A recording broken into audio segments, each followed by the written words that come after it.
Good morning everyone, today we're looking at another TSAR Bomba watch.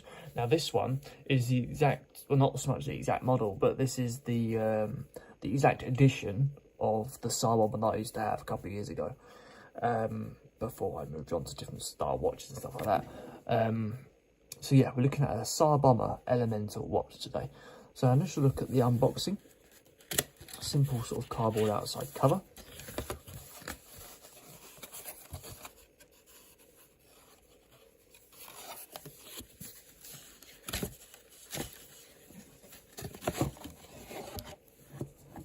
Revealing a sort of an off-white style box.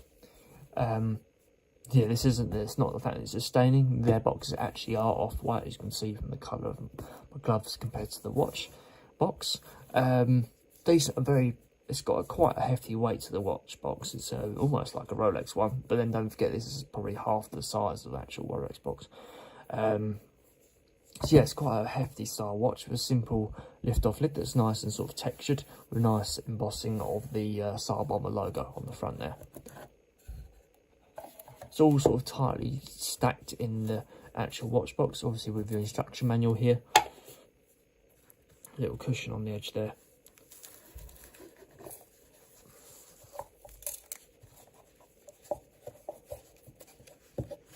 Like that for now, see that later.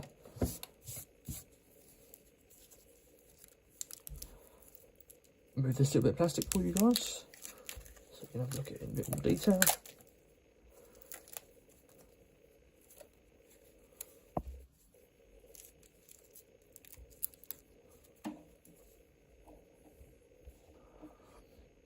So here we go guys, this is the TSAR Bomba Elemental.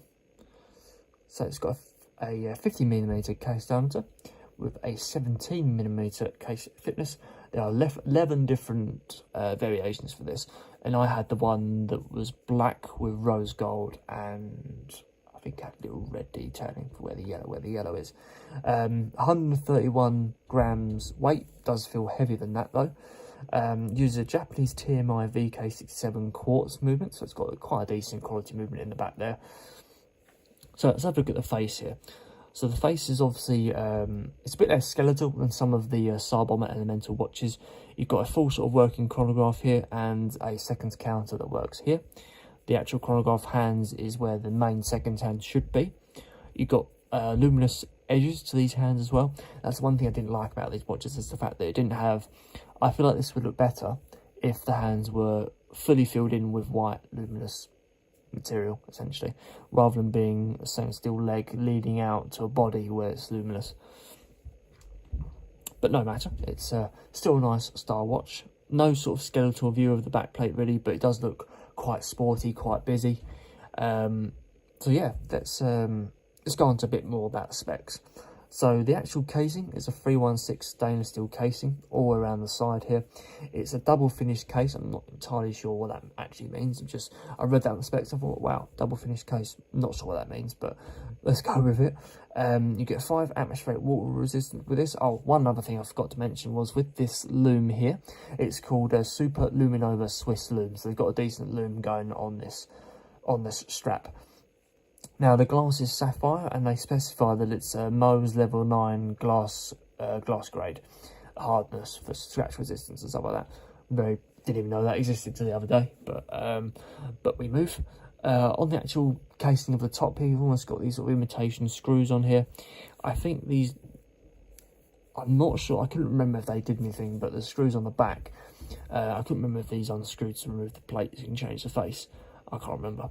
But you've got a nice little date dial as well between the 4 and 5 PM, just adds a little more of a touch to the watch. So let's have a look at that chronograph. So the chronograph buttons are here as well, nice large chronograph buttons, with a nice yellow crown as well.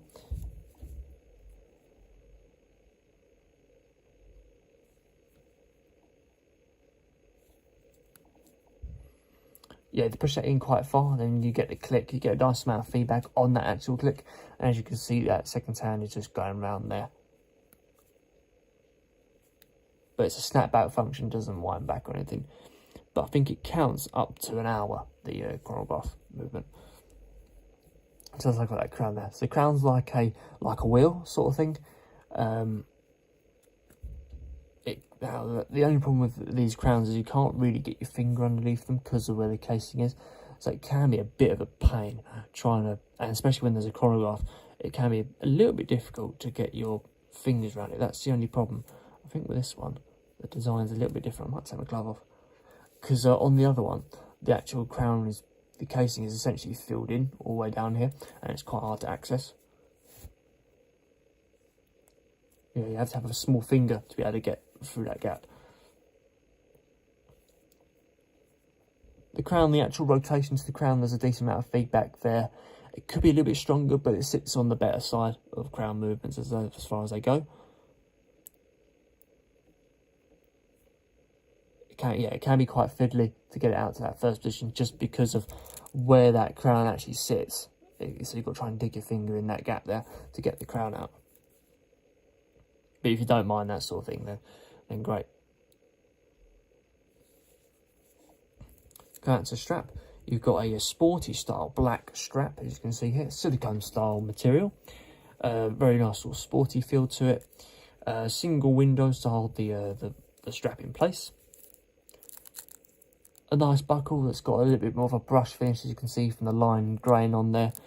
2 free-roam holders for the strap as well. Lastly, look at the back plate. Got a little bit more information about the quartz movement on the back. And it's full sort of screw down crown, no sort of skeletal view or anything like that. So there we go guys, that is the TSAR Bomba Elemental watch.